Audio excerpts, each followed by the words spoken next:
bem-vindo ao canal Futebolaço, eu sou o Dieguinho. Bom, galera, tá entrando no ar o nosso primeiro girão de notícias e olha, muitas informações. O Vasco está praticamente acertado com dois reforços sul-americanos. O atacante Jorge Recalde do Olímpia do Paraguai, eleito o melhor jogador paraguaio da temporada, e também o zagueiro Luiz Cangá, que foi campeão equatoriano na temporada de 2019, passagem por seleção, e o jogador chega muito bem referendado ao Vasco da Gama. Também já teria acertado a sua situação com o gigantão da colina. E também Alexandre Pássaro contou para ele quais são as diferenças de trabalhar no Vasco e trabalhar no São Paulo. Eu vou chamar a vinheta e após a vinheta eu trago todas essas informações para vocês.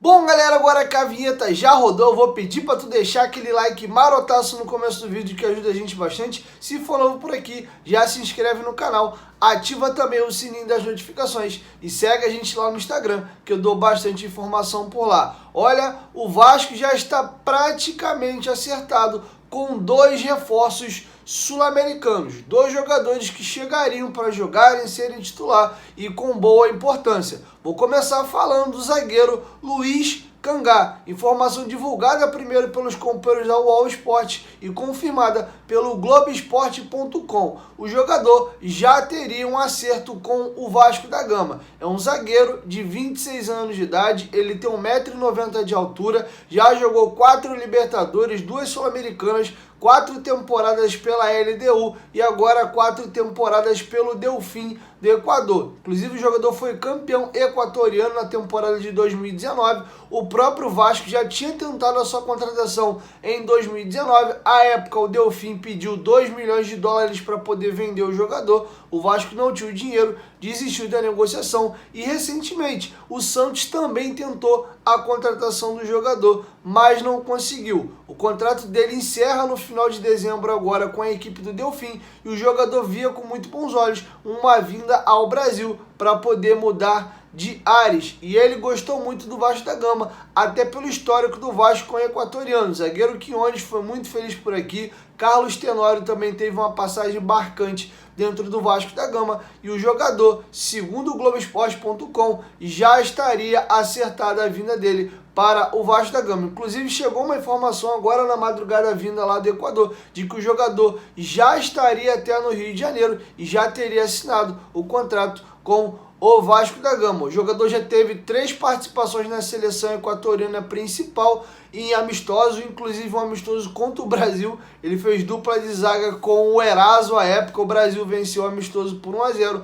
Gol marcado pelo William, que hoje joga no Corinthians. É um jogador que tem um bom posicionamento. Nessa temporada fez 29 partidas no campeonato equatoriano e vem de ótimas partidas. É um jogador já experiente, como eu falei para vocês, já tem 4 Libertadores disputadas e 2 Copas Sul-Americanas. 1,90 m, seria um jogador para ajudar bastante o Vasco nesse quesito de bola aérea. E dentro da própria matéria do Globoesporte.com, o GE já adiantou que o zagueiro Anderson Conceição do Cuiabá, que eu falei para vocês no último vídeo aqui no finalzinho da noite, também já estaria praticamente acertado com o Vasco da Gama. Então o Vasco está muito próximo de anunciar aí o goleiro Thiago Rodrigues, o volante Yuri Lara, o zagueiro Anderson Conceição, o zagueiro agora Luiz Cangá e o outro nome também que está bastante engatilhado e o Vasco já até acertou bases salariais com eles, é o meia atacante Jorge Recalde, que pode jogar também de segundo atacante e foi eleito o melhor jogador paraguaio da última temporada. Ele pertence ao Olímpia do Paraguai, tem contrato com o Olímpia até 31 de dezembro de 2025, mas a equipe paraguaia tem uma dívida com ele hoje de mais de 1 milhão de dólares. O seu empresário é o Regis Marques, ele mesmo traz vários jogadores sul-americanos para o Vasco da Gama e ele estaria agora tentando costurar a liberação do jogador ao Vasco da Gama. Como o Olímpia tem uma dívida muito importante com o jogador, não deve ser grandes empecilhos a liberação dele para o Vasco da Gama. O jogador foi muito bem na última temporada, disputou a Libertadores, marcou um gol, deu 3 assistências e informação foi divulgada pelos companheiros do canal. Atenção vascaínos, então 2 reforços sul-americanos devem estar chegando no Vasco da Gama. O Luiz Cangá já é pulo de 10, falta o anúncio oficial. E o Recalde agora está faltando apenas a liberação do Olímpia. E o Regis Marques, que é o seu empresário, deve estar conseguindo essa liberação nas próximas horas. O Vasco encontrando um pouco de dificuldade aí no quesito de diretor executivo de futebol, que deve ser efetivado o Carlos Brasil, mas as coisas parecem que atravancaram e o Vasco vai anunciar um pacotão de reforços nesses próximos dias. Talvez até já no dia de hoje. Tô gravando o vídeo aqui na madrugada, agora são 4h20 da manhã, hora que eu tô gravando o vídeo para vocês. Mas talvez nessa sexta-feira mesmo o Vasco comece já a anunciar oficialmente os seus primeiros reforços. E aí, o que vocês acharam do nome do Jorge Recalde e também do Luiz Cangá? Quero ouvir vocês, deixa a opinião de vocês aqui embaixo nos comentários. Como o Jorge Recalde tem contrato longo com a equipe do Olímpia do Paraguai, ele vindo deve realmente chegar por empréstimo. Já o Luiz Cangá não, ele está livre no mercado e chegaria para ser jogador do Vasco da Gama. Inclusive o Curitiba tem interesse na contratação do Jorge Recalde, mas o jogador está realmente mais próximo de vir para o Vasco da Gama. Bom, vamos virar a chavinha agora e vamos voltar a falar aqui de Alexandre Pássaro. Ele deu uma entrevista à central do mercado do Globoesporte.com e comentou as diferenças de trabalhar no São Paulo e de trabalhar no Vasco da Gama. Eu queria deixar o depoimento dele aqui para vocês, mas antes, rapidinho, se liga galera, tá chegando aí no final do mês o nosso sorteio de 6 camisas do Vascão em parceria com a 1xBet. Quer participar do sorteio? Clica aqui ó, no primeiro comentário fixado do vídeo, se cadastra no site da 1xBet e faz um pequeno depósito de R$25 e manda pro e-mail do canal, que tá aqui ó, na descrição do vídeo, para você não copiar errado. Futebolaco2019@gmail.com. Além de participar desse baita sorteio, você pode ganhar grana muito boa. Acabou o Brasileirão, acabou a Copa do Brasil, mas as principais ligas do mundo estão pegando fogo. Inglês, espanhol, italiano, francês, alemão, tá tudo rolando. Já teve sorteio de Champions League, nos próximos dias a Champions volta com tudo e você tem todas essas opções de estar fazendo as suas apostas e ganhando uma grana muito boa. Tá super popular no Brasil apostas esportivas, tem muita gente ganhando uma grana bacana com isso e você ainda pode concorrer aos nossos sorteios de camisa do Vascão. Venha para a 1xBet. A 1xBet é parceira do canal Futebolaço. O link tá aqui, ó, no primeiro comentário fixado. Eu vou deixar com vocês o Alexandre Pássaro comentando a diferença de trabalhar no Vasco e também de trabalhar no São Paulo. Trabalhei nos dois clubes, São Paulo mais tempo, Vasco menos tempo. Mas uma coisa eu pude entender muito claramente, né? A magnitude e a grandeza dos dois clubes, elas são gigantes, cada um, enfim, com o seu tamanho, cada um com as suas particularidades, sua história, enfim, tudo que os títulos e etc. Mas os dois times são, assim, para mim, né, como profissional, são grandes iguais, assim. Eu estava dentro de uma estrutura de clubes gigantescos, né? Então, esse primeiro ponto eu não senti diferença absolutamente nenhuma. Mas eu acho que, assim, comparando São Paulo com o Vasco, do sentido de preocupações de empresários, de clubes e de jogadores quando se inicia uma negociação, eu acho que no São Paulo, por exemplo, havia uma preocupação do jogador, talvez assim, com a sequência, com o que ia acontecer com ele. Então vamos pegar o exemplo do Luciano, né? Quando ele estava ali não jogando no Grêmio, e a gente conseguiu ali, foi o único movimento que a gente fez até depois do Daniel Alves, né? Foi o único movimento que a gente fez em 1 ano e meio, naquele momento no São Paulo, que foi uma troca do Everton com o Luciano.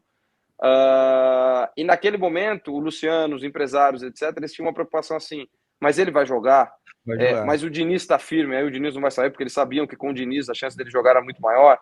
Por quê? Porque naquele momento em que ele não estava jogando no Grêmio, ele tinha uma preocupação de ir para o São Paulo e não jogar, e eventualmente não ser relacionado, e como é que estava a estrutura do departamento médico, porque naquela época ele estava se machucando muito, enfim.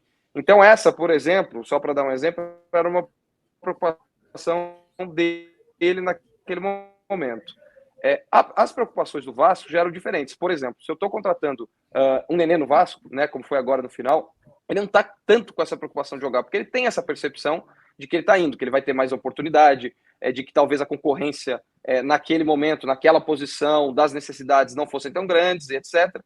Mas ele tem outras preocupações, preocupação com estrutura, preocupação com recebimento de salários, etc. Então, essas diferenças foram grandes para mim, no sentido de o que convencer cada jogador, ou cada empresário, ou cada clube, em cada cenário. Não que aqui é melhor que ali, mas existiam essas grandes diferenças. Aqui, as preocupações eram muito mais financeiras, de estrutura e etc., e no São Paulo, por exemplo, as preocupações eram muito mais de projeto, de continuidade, do que vai acontecer depois, de multa para uma possível saída depois, né?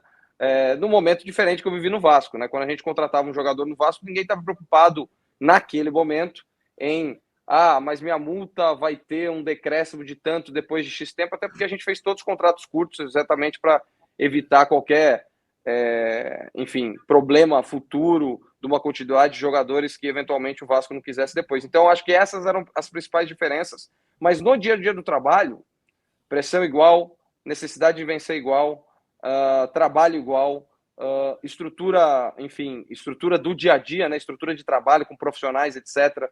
Depois, enfim, de um trabalho importante, a gente conseguiu deixar igual. Então, eu acho que essas preocupações de início eram mais essas. É isso, galera. Vou encerrando minha participação por aqui, ralando muito, 4h40 da madrugada, acabando esse vídeo pra vocês aqui. Agora eu vou pro berço dormir um pouquinho, mas deixei vocês aí cheio de informação, beleza? Chegou até aqui, ó, dá essa moral pro Dieguinho, deixa o like que ajuda a gente bastante. E se for novo por aqui, se inscreve aí, não custa nada, é de graça. Todo dia eu trago de 2 a 3 vídeos aqui de informação do Vascão e prometo te deixar sempre muito bem informado, beleza? É isso. 1, 2, 3... Futebolás, tamo junto, família. Eu, a qualquer momento, de volta mais, tamo junto. Valeu, fui!